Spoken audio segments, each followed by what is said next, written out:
A new book defends venture capital against detractors. But should we really cheer for the bubble initiative? In his new book, respected journalist Sebastian Malabai has paired a deeply researched history of the venture capital industry with a full-throated polemic in defense of the social value of event, your market that doubled in size in 2021, as over $600 billion in funding pumped into startups around the world, coming just weeks after the conviction of Theranos founder Elizabeth Holmes reinforced the public's worst preconceptions of Silicon Valley arrogance, greed, and deceit. The book will undoubtedly spark vigorous debate. Malabai sheds important light on the structures and processes behind what has become a powerful force in American life. But although the accounts of the key figures that established modern venture capital are often fascinating, his own excellent reporting does not fully justify the observations and policy proposals in support of the industry, like providing tax breaks for venture investors and government incentives for startup employees. The power law of the title refers to the fact that venture funds cannot achieve success without at least one bet so extraordinary that its gains return the entire value of the fund to investors.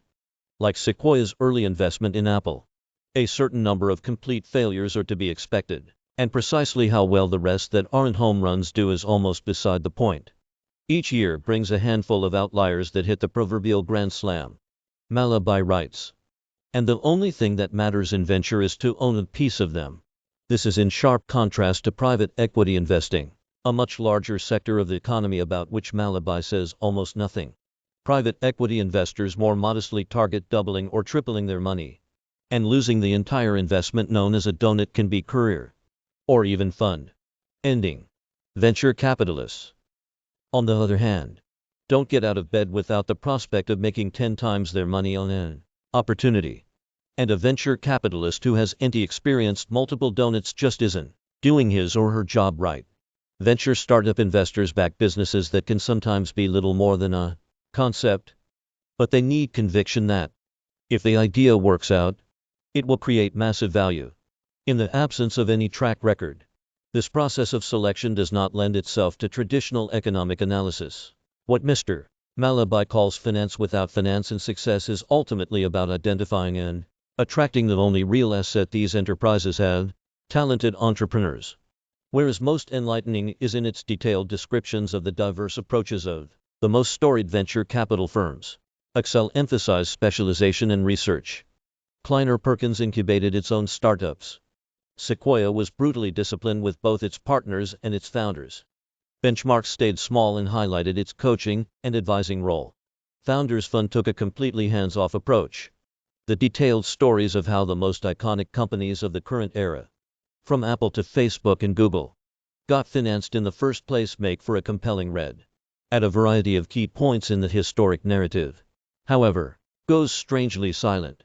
For instance, the book vividly relates how Yuri Milner, a quiet, unassuming Russian digital oligarch who started Russian clones of Amazon, Yahoo, and eBay, changed Silicon Valley by beating out the incumbent venture capitalists to take a major, early stake in Facebook. We are told that Milner's father was a Soviet management professor and that Milner returned to Russia after studying in the US and losing his banking job in the financial crisis of 1998. But, despite extensive interviews with him, Malabai provides no clues to the mystery that has followed Milner for decades. Where did his money come from in the first place?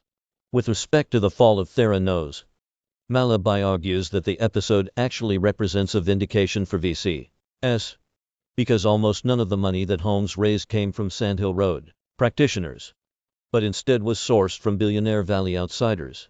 Fair enough. But his broader call for venture capital tax breaks and incentives for startup employees is undercut by the data on the sector he provides. It turns out that not just venture investments follow the power law, the venture industry itself does as well. As Malabai notes, counting venture funds raised between 1979 and 2018, the median fund narrowly underperformed the stock market index, whereas the top 5% of funds trounced it.